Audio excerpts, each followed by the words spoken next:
Traders point அன்பர்களுக்கு சிறப்பு வணக்கம். நம்ம ஒரு டிஸ்க்ளைமர் எடுத்துக்கிறோம். நம்ம இங்க கூடியது எல்லாமே தகவலா மாத்திரமே பார்க்கப்படணும். இது நடக்கும், இது நடக்காதுன்னு சொல்லிட்டு நம்ம எந்த கருத்தையும் வலியுறுத்துறது கிடையாது. இது யாருக்கும் முதலீடு சம்மந்தமாக கொடுக்கப்படும் ஆலோசனையும் கிடையாது. பங்குகள வாங்கவோ, விற்கவோ நம்ம எந்த ஆலோசனையும் கொடுக்கப்படுறதில்ல. எல்லா தொழில்லயும் ரிஸ்க் இருக்கும். ரிஸ்க்க புரிஞ்சுட்டு எச்சரிக்கையோட நம்ம தொழில் செய்யும்போது எல்லாமே நல்லாருக்கும். நம்மள ஆதரிக்கிற அனைத்து நல்ல உள்ளங்களுக்கும் நன்றி. வாழ்க வளமுடன். நண்பர்களே, நம்மளுடைய சப்ஸ்கிரைபர் வந்து மெசேஜ் இது கமெண்ட் பண்ணியிருந்தாங்க.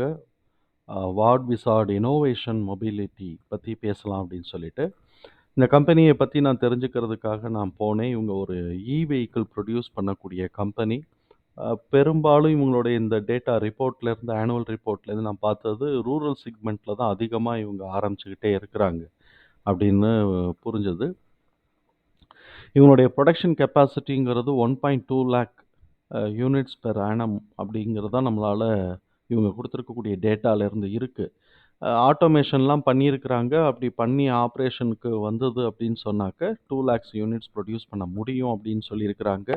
அதே மாதிரி வந்து 3 ஷிஃப்ட் ஒர்க் பண்ணா இது வந்து 2 டூ இது வந்து 3 ஷிஃப்ட் ஒர்க் பண்ணா 6,00,000 வெஹிக்கிள் பண்றதுக்கு சரியா இருக்கும்.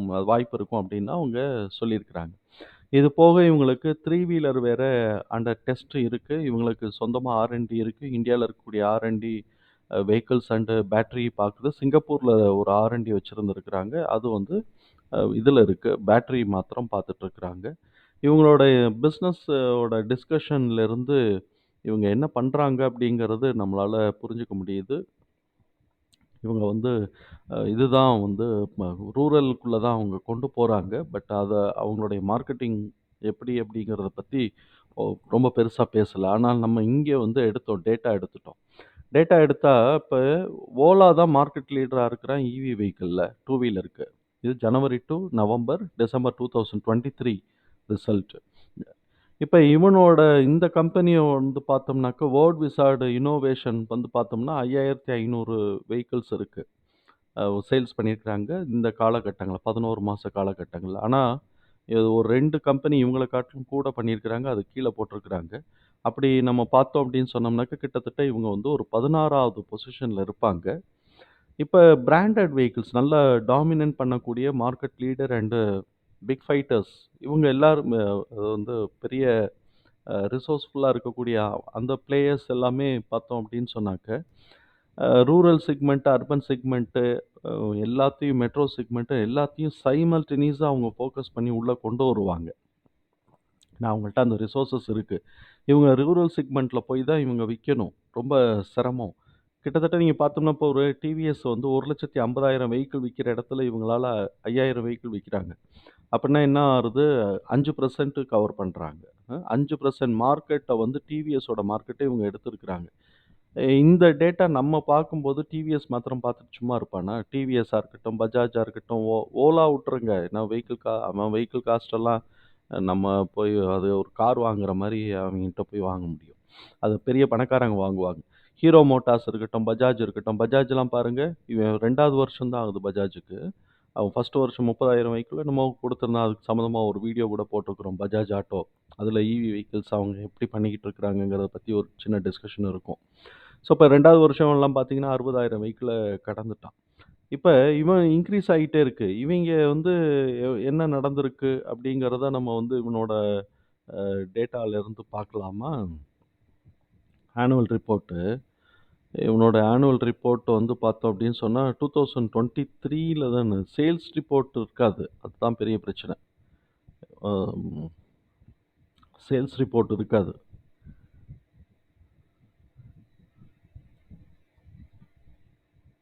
சேல்ஸ் ரிப்போர்ட் கிடைக்காது. சரி, நம்ம அது டயத்த வேஸ்ட் பண்ண வேண்டாம்.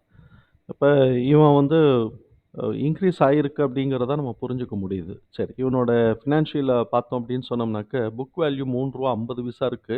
ஆனா ஸ்டாக் பிரைஸ் ரூ. 75 இருக்கு. பிஎஸ்சில மாத்திரம் தான் இருக்கு. இத நம்ம கண்ணு வச்சுக்கணும். BE ratio 174 time. அதோட இது 30 பைசா தான் உங்களுக்கு இபிஎஸ். 174 டைம்ஸ் வந்து கூடியிருக்கு. Graham number 5.88. அ 5.88 வந்து பார்த்தோம்னாக்க, இன்னைக்கு பாருங்க ரூ. 75க்கு போயிருக்கு. 1 1/2 மடங்குக்கு மேல ஏறியிருக்கா? கிரகம் வந்து 1 1/2 மடங்கா? 10 மடங்கா? 10 ஆமா. 10 மடங்கு ஏறியிருக்கு.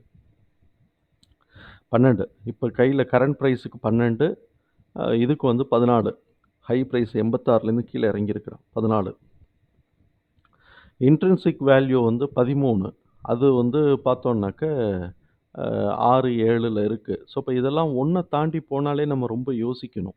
அதனால இவங்கலாம் அசால்ட்டா 6, 7ன்னு போய்க்கிட்டு இருக்கிறாய்ங்க. இவனுடைய ப்ராஃபிட் அண்ட் லாஸ் அக்கவுண்ட்ட பார்த்தோம்னா 239,00,00,000 இந்த ஒரு போன வருஷம் மார்ச் அவன் பண்ணியிருக்கிறான். இந்த தடவ டிடிஎம் வந்து ரூ. 40,00,00,000 இருக்கு.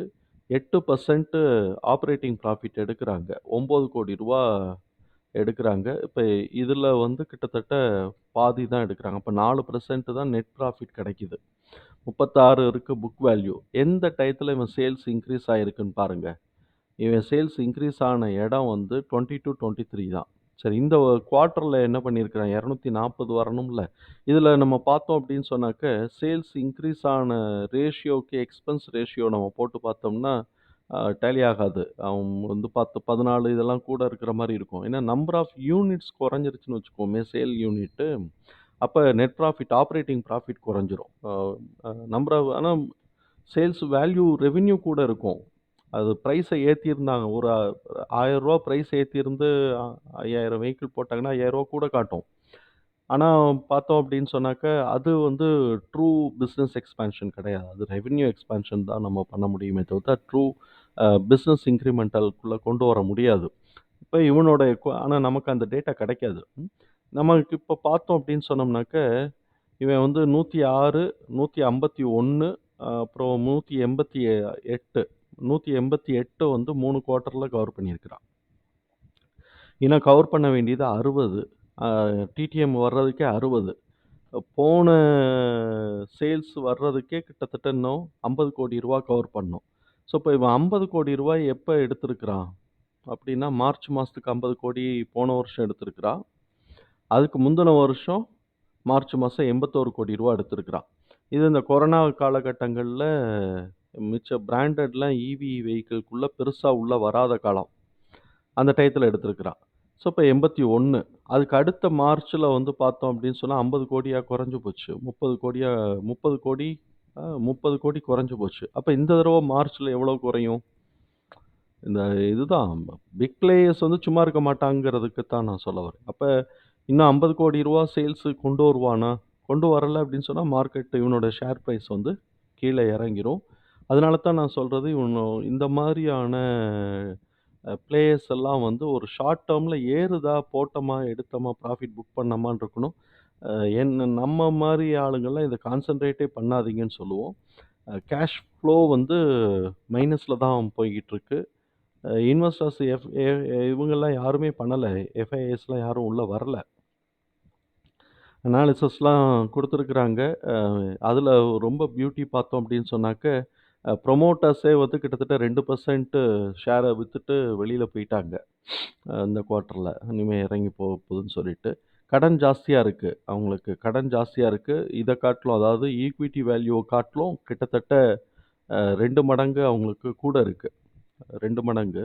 நம்ம பாதி தான் இருக்கணும்போம். ஆனா அவங்க 2 மடங்கு கூட இருக்கு. பட் ரிசர்வ் ரூ. 66,00,00,000 இருக்குன்னு காட்டுறாங்க. அது அவனுடைய எக்ஸ்பென்சஸ் தேவைப்படும். கடனுக்கு அத கட்டினான்னாக்க, அப்புறம் அவனுக்கு எக்ஸ்பென்சஸ்க்கு ஒண்ணும் இருக்காது. அதாவது ஆர்&டி போறதுக்கு ஒண்ணும் இருக்காது. எக்ஸ்பான்ஷனுக்கு வரும்போது திருப்பி கடன் வாங்கணும். அதனால இவனுக்கு வந்து கடன் ஜாஸ்தியா இருக்கு. அ அந்த மாரியான இந்த கம்பெனி வந்து செல் ஜோன்ல தான் இருக்கு. இது வந்து செல் ஜோன்ல தான் இருக்கு. டெக்னிக்கல பார்த்தோம் அப்படின்னு சொன்னாலும் பார்த்தோம்னாக்க, இங்கேருந்து இது வந்து 0.78 பிளஸ் இந்த ஹெட் அண்ட் ஷோல்டர் ஃபார்ம்லலாம் வீக்லில வச்சிருக்கிறேன். ஹெட் அண்ட் ஷோல்டர் ஃபார்ம்ல தாண்டி உடைக்கல. அப்படியே மேல உடைக்கல. திருப்பி கீழ இறங்குறான். இந்த தடவையும் அவன் சேல்ஸ் குடுத்து கம்மியா பண்ணினான்னு வச்சுக்கோங்களேன், டபக்குனு கீழ ரூ. 27க்கு ஓடி வந்தாலும் ஆச்சரியப்படுறதுக்கு இல்ல. இப்ப இவன் எப்போதுமே இன்னொரு பிஹேவியர நம்ம பார்க்கணும். மந்த்லிக்கு வச்சுக்கிறேன். இவன் எப்ப ஏறுறான்? இந்த ஏறுனானா, இது பார்த்தோம்னா ஜனவரி மாசம். ஜனவரி மாசம் ஏறிட்டானா, பிப்ரவரி மெயின்டெயின் ஆகிட்டு இருக்கா? கீழ இறங்கிருச்சா? அதுக்கு அடுத்து பாருங்க. டிசம்பர், ஜனவரி ஏறிட்டானா, பிப்ரவரி மெயின்டெயின் ஆயிட்டு கீழ இறங்கிட்டான். சரி இத பார்ப்போம். நவம்பர் மாசம் 22 இத விட்டுருவோம். அதே மாரி 23க்கு ஜனவரி மேல ஏறிட்டானா, பிப்ரவரி மெயின்டெயின் ஆயிட்டானா, அப்ப மார்ச்லேருந்து கீழ இறங்கிருவான். ஸோ, அப்ப இப்படி ஒரு பிஹேவியர் உனக்கு ஓடிட்டுருக்கு. இந்த பிஹேவியர்லாம் உடைக்கணும் அப்படின்னு சொன்னா, இந்த சேல்ஸ் வந்து கூட காமிக்கணும், கூட கொண்டு வரணும். யூனிட் சேல்ஸ் கூட கொண்டு வரணும். ரெவென்யூ சேல்ஸ் கூட கொண்டு வந்தா, இப்ப ஃபினான்ஷியல்ஸ் ஒத்துக்க மாட்டாங்க. யூனிட் சேல்ஸ் கூட கொண்டு வந்தா தான் மார்க்கெட் எக்ஸ்பேண்ட் ஆகுதுன்னு அர்த்தமாகுது. அதனால இந்த பிஹேவியர பார்த்துக்கங்க. ஜனவரி மாசம் ஏறுது, பிப்ரவரி வருது, மார்ச் கீழ இறங்குது. அப்ப இவன் பெரிய லெவல்ல போகும்போது மாத்திரம் தான் அ மேல உடைச்சு போறதுக்கான வாய்ப்புகள் இருக்கு இப்போதைக்கு. என்னைய என்னைய பொறுத்தவரைக்கும் இது ஹெட் அண்ட் ஷோல்டர் ஃபார்ம் ஆகுதுன்னு வச்சுக்கலாம். எக்ஸாக்ட்டா ட்ரூவா இந்த இடத்திலேயே வரல.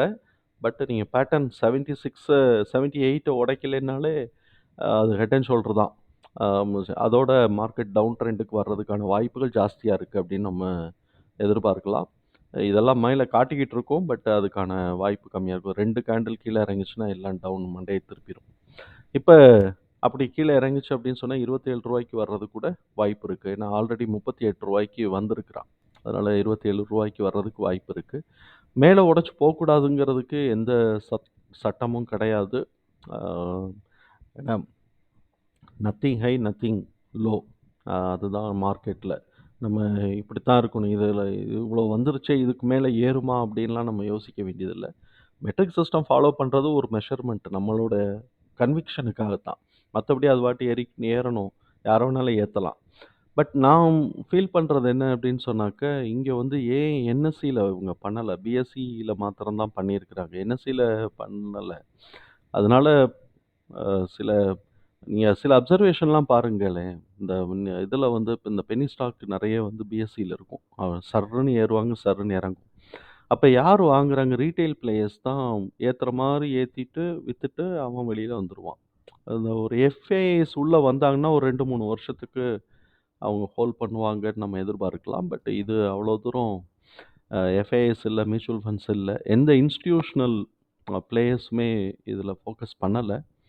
அ ப்ராஃபிட் இருந்ததுன்னா புக் பண்ணிட்டு வெளியில வந்துக்கலாம். இந்த மாரி இவங்க ஏறுனாலும் யோசிக்கணுமாங்கிறத நம்ம பார்த்துக்கலாம். ஒரு பெரிய பிளேயர்ஸ் கொஞ்சம் நல்ல இன்வெஸ்டர்ஸ் வந்து இந்த மாரி பென்னி ஸ்டாக்ஸ் கான்சன்ட்ரேட் பண்ண மாட்டாங்க. இது இறங்குறதுக்கான வாய்ப்புகள் நெறைய இருக்கு. சேல்ஸ் குடுக்கலைன்னா இறங்குறதுக்கான வாய்ப்புகள் நெறைய இருக்கு. அப்படியே சேல்ஸ் குடுத்தாலும் இது ஒரு ஷார்ட் டெர்ம் தான். ஏன்னா ரொம்ப நாளைக்கு வந்து பிக் பிளேயர்ஸ் வந்து மார்க்கெட்ல வந்து சின்ன பிளேயர்ஸ சேல்ஸ பூஸ்ட் பண்ணிக்கிட்டு இருக்க மாட்டாங்க. அவங்க அதுகள கிராப் பண்ணிடுவாங்க. அதனால டியூரபிலிட்டி கம்மி. அ மேக்ஸிமம் சீக்கிரமா லிக்விடேட் பண்ணிக்கிறது நல்லது. வேற ஏதாவது என்விரான்மென்டல் சேஞ்சஸ் வந்துச்சுன்னா, இந்த கம்பெனிக்கு ஆப்பர்ச்சுனிட்டி இருக்கும். நியர் ஃபியூச்சர் இருக்குமா அப்படிங்கிறது கொஞ்சம் யோசனையா தான் இருக்கு. தகவல் பயனுள்ளதா இருந்ததுன்னா நமக்கு ரொம்ப சந்தோஷம். நன்றி நண்பர்களே! வாழ்க வளமுடன்.